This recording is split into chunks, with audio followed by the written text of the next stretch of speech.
So I'm going to push on something here because you've said it a number of times. And it's like whenever I have someone who's either works within music and is like a punk person, or even a punk person who works in just normal business, the money thing comes up a lot. And very often punks lead with like, it's not about the money, da da da da da. And I know, like, because I've known each other for a number of years. We've dealt with each other. You've booked shows that I've been a part of, and it's always been so fair, so well done. Really, I am going to go in assuming that you are not out there for the money, but you are out there making a living. And you have built something that is so cool and it matters to a lot of people, even if they don't know that it matters to them because they don't know there's a booking agency. It matters to them to see the bands or to go to a venue that they like.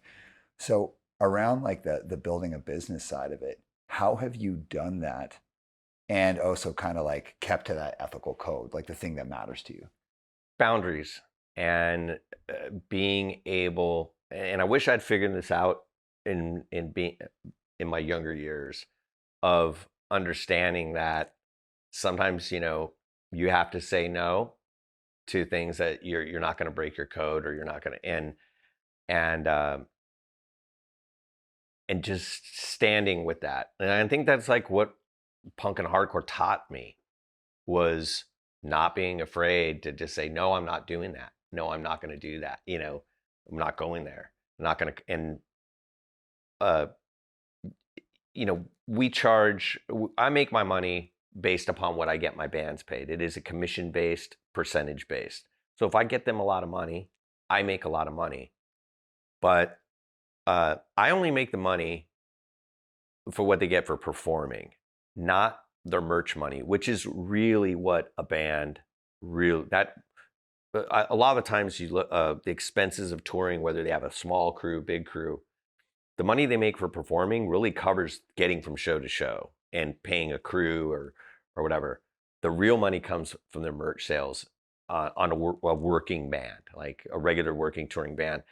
And I'm one of the few agents that sometimes, if you got two competing clubs and they both want the show, I'm more concerned about, and what my artists trust me is like, who is going to offer the audience the bigger show, the better experience of the show.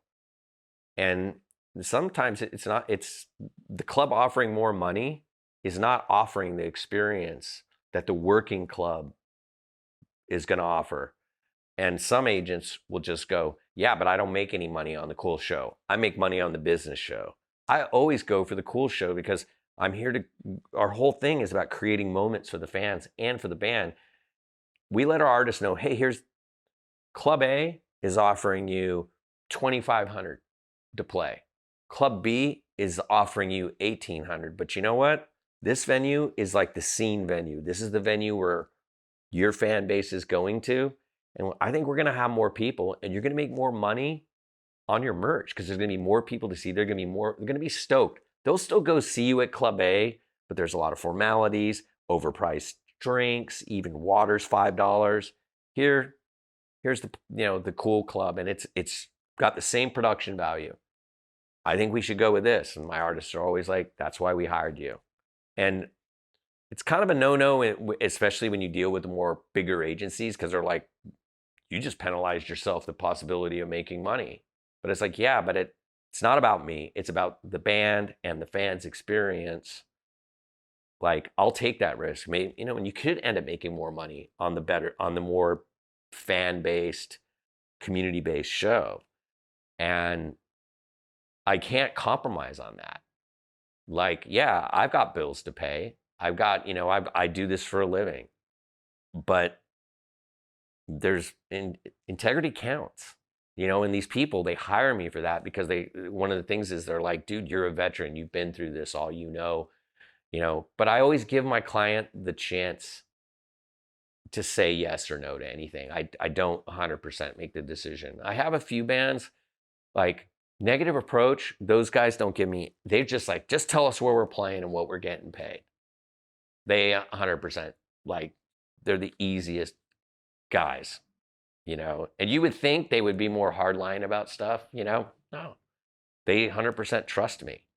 And again, I want to create.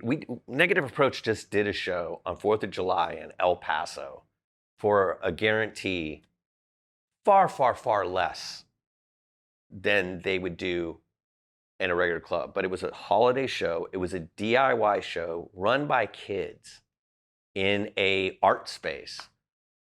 And when I confirmed it, the woman who was booked the show, the young woman who booked the show, was like, I can't believe I'm doing a Negative Approach show. I thought you were going to say no. And I said, look, man, we're literally driving through your town and you want to do a show on a holiday, which is most shows don't happen on this day. I'm grateful. And then the bands, all the bands that played, when I saw them in LA, they were like, it was such an awesome show. Those kids were so cool. There was a fireworks show after the gig, like we had, and it's things like that. I'm like, yeah, this is why I do it. I taught that promoter how to do a deal sheet. And like I said, this is promoter profit. You need to keep that money. You need to if you want to give that to all the bands, that's fine, but you really should and put a little kitty aside. If you don't keep the money to spend yourself, keep it for future shows so you can do a show. And if you lose money, it's okay because you got money from the kitty. I want to, create the next DIY kid to do shows that ends up becoming the next Golden Voice, or takes what they did doing shows and starts a record label that becomes the next Bridge 9, or the next Touch and Go, the next whatever, it's all about, this is why I do it.